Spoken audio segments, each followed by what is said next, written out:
আসসালামু আলাইকুম ওয়া রাহমাতুল্লাহি ওয়া বারাকাতুহু। এসএসসি 2027-28 ব্যাচের যারা আছেন আপনাদের কিন্তু আমি নবম অধ্যায়, যেটা আমাদের সূচক ও লগারিদম উচ্চতর গণিতের নবম অধ্যায়, এই অধ্যায়টি কিন্তু আজকে শেষ করার ট্রাই করব। মানে বেসিক যত বিষয়গুলো আছে ওই বিষয়গুলো আমি বিগত ক্লাসগুলোতে আলোচনা করছি এবং কিছু ম্যাথ কিন্তু সলভ করছি। আজকে আমরা যেগুলো আর কি আসতে পারে এরকম দেখে দু একটা বড় ম্যাথ সলভ করব, মানে যেগুলো আসলে সৃজনশীল আসতে পারে অথবা ক নম্বর আসতে পারে, এগুলো আমরা সমাধান করব। এরপর এমসিকিউতে আসতে পারে এমন 10 থেকে 15টা এমসিকিউ আমরা সলভ করব এবং আজকের ক্লাসটি আমরা সমাপ্ত করব। জাস্ট আপনাদের সাথে ধারণা দিব যাতে আপনারা বুঝতে পারেন যে আসলে আমাদের কোন টপিকগুলো আসলে পড়া উচিত। এই কারণে মূলত আজকে এই ভিডিওটা করা। যেমন আপনাদেরকে আমি দেখাই, এখানে বলছে এটা তো লগারিদম পড়াইতেছে, তো লগারিদম থেকে আলোচনাটা করব। এর মান দেওয়া আছে, এ বলতে কি দেওয়া আছে এখানে 1 minus log P, log P এখানে কত পি কিউ। এটা যদি হয় 1 বাই পি সমান কত হবে? 1 বাই পি। আসলে এ বলতে যদিও এটা এ বলতে কিন্তু আমরা এটা রাখবো না, এটাকে দেখেন আমরা কি করে ফেলি। নিচে যেহেতু লগ পি মানে লগ পি আছে এখানে, তাহলে এটাকে আমরা লগ পি আর এটা পি দিতে পারি। দুইটা যদি সেম হয় তাহলে কিন্তু এটা 1 মিলবে। আচ্ছা, minus log p p q এরকম দিতে পারি। এবার আমরা এটা করার পর কি করব, দুইটা থেকে আমরা লগ পি কমন নিব। লগ পি কমন নিব এবং লগ কি করবে, এখন যেহেতু মাইনাস আছে মাইনাসকে ভাগ বানাবে, মাইনাসকে ভাগ বানায়, ভাগকে মাইনাস বানায়। আবার গুণনকে যোগ বানায়, যোগকে গুণ বানায়। তাহলে আমরা যখন লগ পি কমন নিলাম তখন হবে আমাদের পি ভাগ পি কিউ, মানে আমাদের যে মাইনাস ছিল এই মাইনাসকে কি করছে, কমন নেওয়ার কারণে ওটা ভাগ হয়ে গেছে। উপরে নিচে আমার পি পি কাটা যায়, তাহলে আমাদের কত থাকে কিউ, অর্থাৎ log p q to the power minus 1। Q এর পাওয়ার, এখানে তো আমাদের পি পি কাটা যাবে, পি যদি কাটা যায় তাহলে আমাদের কিউ থাকবে কিউ এর পাওয়ার মাইনাস 1।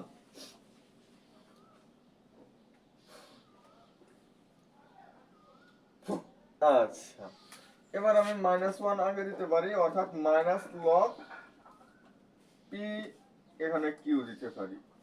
আর 1 ডিভাইডেড বাই এ, এটা কিন্তু আমাদের এ, তাহলে 1 divided by log p q, এটা উল্টাইলে আমাদের কি হবে, এটা কিন্তু আমরা কি লিখতে পারি, লগ কিউ পি লিখতে পারি। এটা কিন্তু আপনাদের একটা সূত্র ছিল, যখন আমরা এটাকে 1 ডিভাইডেড বাই আকারে লিখবো তখন ভিত্তি এবং পাওয়ার এই দুইটার স্থান কি করবে, ওরা বিনিময় করবে। তাহলে এটা আর আগে যে মাইনাস ছিল ওই মাইনাসটা আমরা এখানে দিয়ে দিব। তাহার মানে আমাদের এই যে minus log q to the power p, এটা হবে আমাদের answer. Q to the power p এটা আমাদের অ্যান্সার। তো বুঝতে পারলেন যে আসলে এই যে টাইপটা যে 1 মাইনাস লগ সামথিং এরকম দেওয়ার পর আপনার যে কোনো একটা কিছু বের করতে বলবে। 1 বাই পি লিখছি কেন, 1 বাই এ,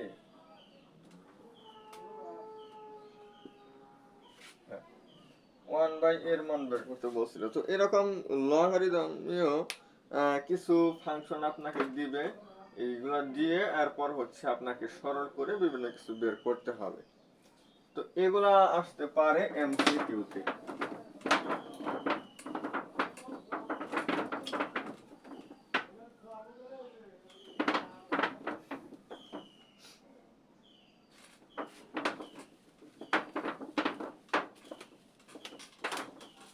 আজকের ক্লাসটা করলে আপনারা মোটামুটি একটা ধারণা পাবেন যে আসলে আমাদের কোন বিষয়গুলো আসলে পড়া উচিত। তো ভেরি ভেরি ইম্পর্টেন্ট আমাদের হচ্ছে চলকের মান নির্ণয়। এই টাইপ থেকে আপনাদের একটা না, আমি বলবো হচ্ছে দুইটা এমসিকিউ আসবেই। দুইটা মানে আমাদের হচ্ছে কি 14টা অধ্যায় থেকে আপনার একটা অধ্যায় থেকে হচ্ছে কি দুইটা বা একটা, কিছু অধ্যায় থেকে একটা আসবে, কিছু অধ্যায় থেকে দুইটা আসবে এমসিকিউ, যেগুলো একটু গুরুত্বপূর্ণ। যেমন যে অধ্যায়টা পড়াইতেছি সূচক, কিন্তু সূচক লাগাই দিলাম, একটু গুরুত্বপূর্ণ একটা অধ্যায়। তো বিগত বছরগুলোতে আসলে এরকম দেখা গেছে,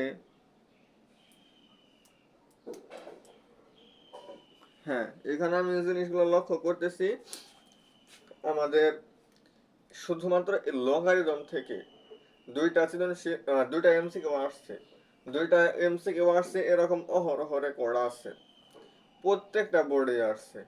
ঢাকা বোর্ডেও এর আগে দুইবার আসছে, Rajshahi board, Chattogram board, Sylhet board, এরপর যে বোর্ডই বলেন, মাদ্রাসা বোর্ডেও আসছে।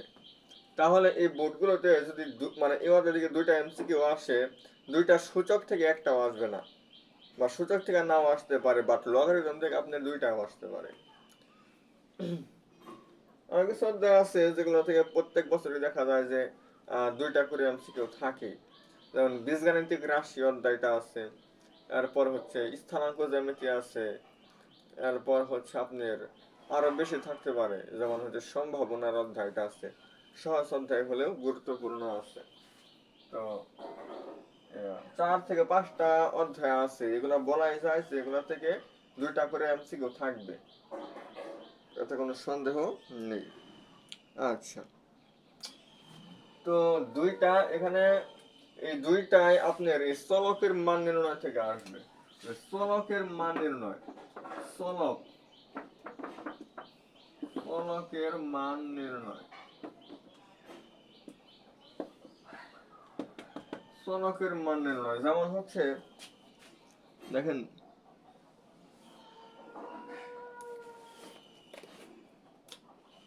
log 2√3 ইকুয়াল হচ্ছে log 2√3, এখানে হচ্ছে x ইকুয়াল হচ্ছে 2। তাহলে এটা সমাধান করলে আপনার x এর মানটা কত হবে? তাহলে এই পাশে যে পাওয়ার সেটা ইকুয়াল হবে এই পাশের ভিত্তির পাওয়ার হচ্ছে এই পাশের এটা, এই পাশে যেটা থাকবে সেটা পাওয়ার হবে, কার পাওয়ার হবে? এই পাশে যে বেস আকারে আছে তার পাওয়ার হবে এটা, আর এই পাশে যে পাওয়ার আকারে আছে সে হচ্ছে এটা এখানে বসবে। তাহলে x এর মান আমাদের কত হইতাছে? যদি 4 3 4 হয় 12, এটা করলে আমাদের কত আসে? 12 আসে। তো এই যে এমসিকিউটা আমি দেখাইলাম আপনাদের, এটা কিন্তু খুবই খুবই ইম্পর্টেন্ট, এরকম জিনিসগুলো থেকে আমাদের আসবে। আরো একটা চলকের মান নির্ণয় আপনাদেরকে দেখাই,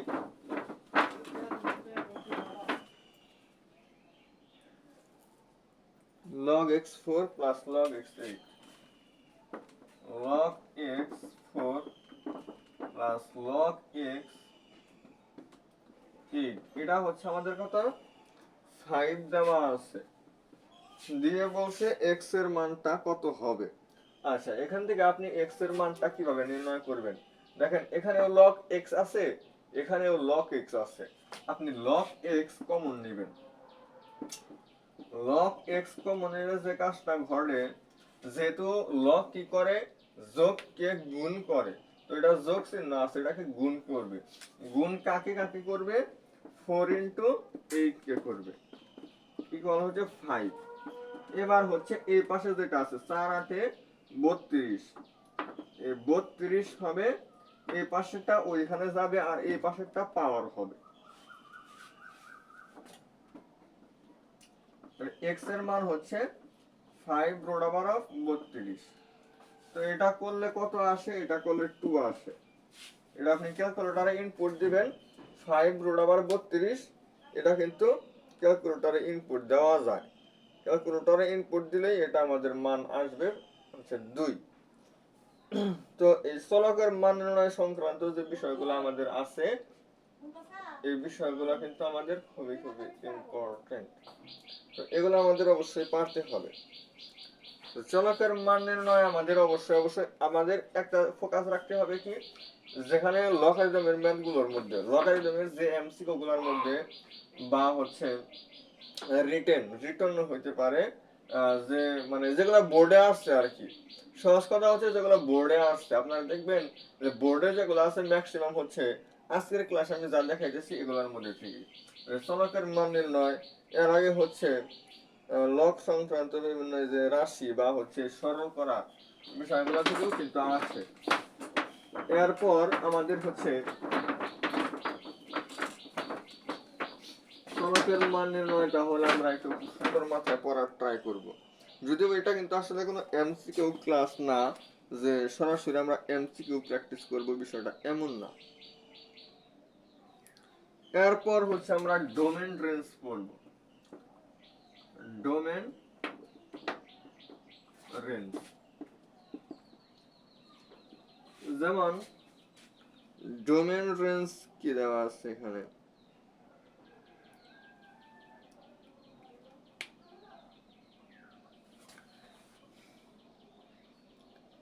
domain range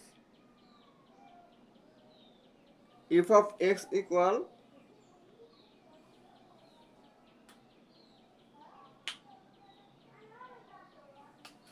f of x equal হচ্ছে x দুই পাশে যে চিহ্নটা খারাপ, যে চিহ্নটা আমরা ইউজ করি এটার নাম হচ্ছে পরম মান বা হচ্ছে মডুলাস। পরম মানও বলা হয়, মডুলাসও বলা হয়। এটার কাজ হচ্ছে আমি x এর মান এখানে যদি ঋণাত্মক কোন মান বসাই, এই পরম মান কি করবে, ওইটাকে ধনাত্মক বানিয়ে দিবে।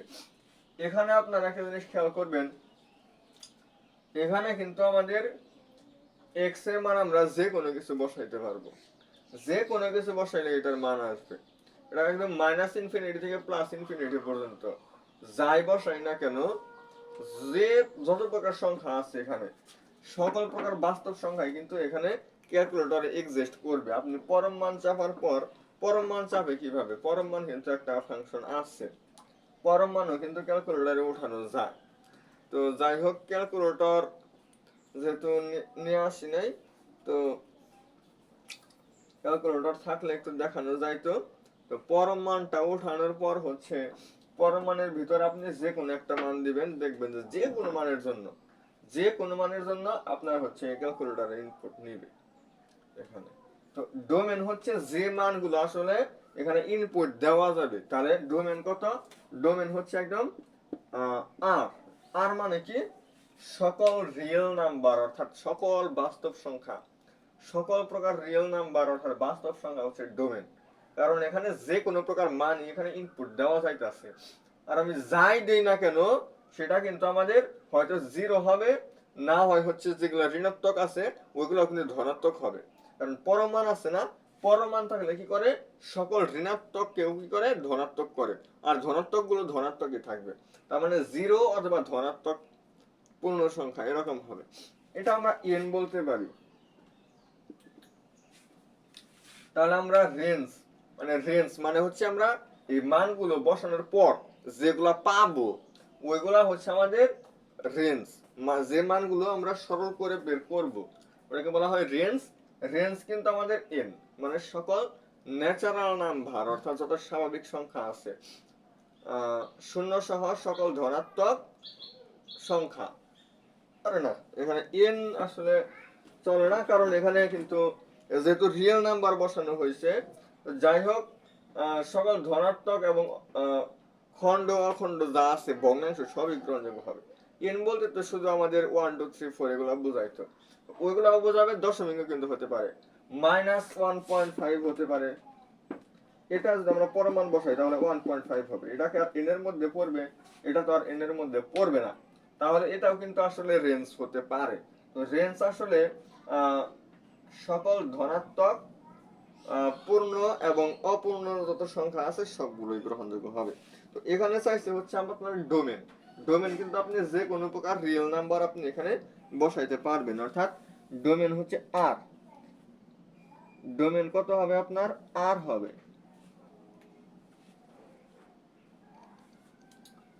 এই বিষয়গুলো যে ডোমেন কিভাবে নির্ণয় করতে হয়, রেঞ্জ কিভাবে নির্ণয় করতে হয়, এই বিষয়গুলো থেকে আমাদের এমসিকিউ আসে।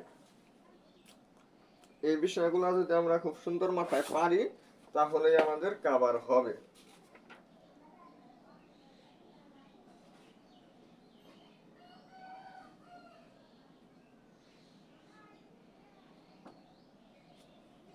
এরপর আমাদের আসে হচ্ছে যেমন ধরেন যে বিপরীত ফাংশন নির্ণয়। বিপরীত ফাংশন বলবে যে এটার বিপরীত ফাংশন কত, অর্থাৎ আবার এবার বলতে পারে যে এটার যে এই যে আপনাকে একটা ফাংশন দিয়ে দিলাম, এটার যে বিপরীত ফাংশনটা আছে সেই বিপরীত ফাংশনের ডোমেন কত, বিপরীত ফাংশনের রেঞ্জ কত। আপনার বিপরীত ফাংশন নির্ণয় করা শিখতে হবে, বিপরীত ফাংশন নির্ণয় করা শিখতে হবে। যেমন y ইকুয়াল দিছে হচ্ছে আপনার 4 minus x divided by 4 plus x, এটার বিপরীত ফাংশন। এটা আপনার y ধরা আছে, আপনি আরো একটা জিনিস ধরবেন সেটা হচ্ছে f অফ x। এই তিনটাই পরস্পর সমান আপনি ধরে নেবেন।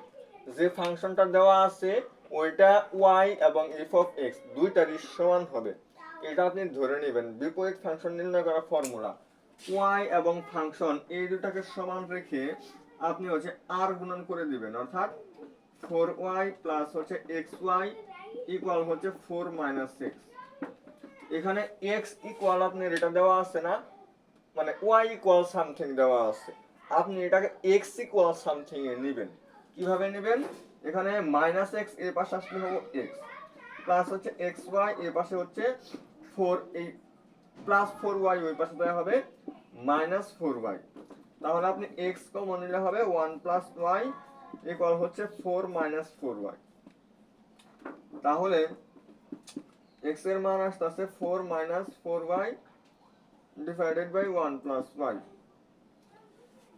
আচ্ছা, তাহলে আমার x এর মান এটা। আবার আমরা এই দুটাকেও কিন্তু সমান লিখতে পারি, কারণ তিনটাই তো সমান। f অফ x আমরা হচ্ছে y এর সমান নিতে পারি, f পাওয়ার 1 আছে, এই f কে আমি হচ্ছে ওই পাশে নেব। তাহলে f ওই পাশে যায় f ইনভার্স হবে y। এটাও আমাদের কত, x এর সমান। এইটা এবং এইটা দুইটাই যেহেতু x এর সমান, তাহলে আমরা এইটা এবং এটার সমান নিতে পারি। f ইনভার্স y হচ্ছে আমাদের 4 minus 4y divided by 1 plus y। তাহলে আমরা শুধু চলক পরিবর্তন করব, মানে y এর জায়গায় আমরা x দিব, x দিলে হবে 4 minus 4x divided by 1 plus x। এটা হচ্ছে আমাদের এই যে ফাংশনটা, এটার বিপরীত ফাংশন হচ্ছে এটা। তো এই যে বিপরীত ফাংশন নির্ণয় করার যে ফর্মুলাটা, এই ফর্মুলাটা কিন্তু আপনাদের একদম মূল নিয়ম যেটা, সেই নিয়মে আপনাদেরকে আমি দেখাইলাম। এবার এই ফাংশনেরও কি ডোমেন রেঞ্জ নির্ণয় করা যায়, তো সেটা কিন্তু বলবে যে এটা ডোমেন কত বা রেঞ্জ কত। এটার ডোমেন রেঞ্জ যা হবে এটার ডোমেন রেঞ্জ কিন্তু তা হবে না, ভিন্ন হবে। তো বিপরীত ফাংশন নির্ণয়ের যে ফর্মুলাটা সেটা আপনাদেরকে দেখাইলাম, এটা অ্যাপ্লাই করে আপনারা করবেন, এবং হচ্ছে সৃজনশীলের ক্ষেত্রেও এরকম আসতে পারে। তো অধ্যায়টাতে আসলে আর কোনো কিছু আমি দেখতে পাইতাছি না যে কোনো একটা প্রশ্ন এরকম নতুন থাকবে। এখানে আছে একটা জিনিস আছে এখানে, সেটা হচ্ছে লেখচিত্র অঙ্কন। এটা আসলে আসে না, লেখচিত্র নির্ণয় এটা আসে না, এটা আমাদের জন্য ইম্পর্টেন্ট না। অযথা আমরা গ্রাফ কিনে আমরা বাসায় প্র্যাকটিস করব বা হচ্ছে শেখার ট্রাই করব, শিখতে পারবেন, এগুলো শেখা যাবে না, এগুলো তো সহজ। লেখচিত্র সহজ, যেগুলো সহজ এগুলো পরীক্ষায় আসে না, সুতরাং এগুলো পড়ার প্রয়োজন নেই। আপনারা হচ্ছে বাসায় যে টাইপগুলো দেখাইলাম এগুলো পড়বেন, এবং সূচক এবং লগারিদম এই দুইটা অধ্যায় মিলে আমার হচ্ছে একটা এমসিকিউ ক্লাস ইউটিউবে দেওয়া আছে, মানে আমার এই চ্যানেলেই দেওয়া আছে, চাইলে আপনারা ওইটাও করতে পারেন, যেটা আমি 26 ব্যাচদের জন্য 26 ব্যাচদের উদ্দেশ্য করে আমি ক্লাসটা নিচ্ছি। তো চাইলে আপনারা ওই ক্লাসটাও করতে পারেন, তাহলে আপনাদের আরো সুন্দর একটা আইডিয়া হবে। তো আমরা আগামী দিন হচ্ছে কি করব, মানে এই অধ্যায়টি আর নিয়ে আসতেছি না, এই অধ্যায়টা আমাদের শেষ। বেসিক আলোচনা এবং কিছু গুরুত্বপূর্ণ ম্যাথ আমরা সলভ করে ফেলছি।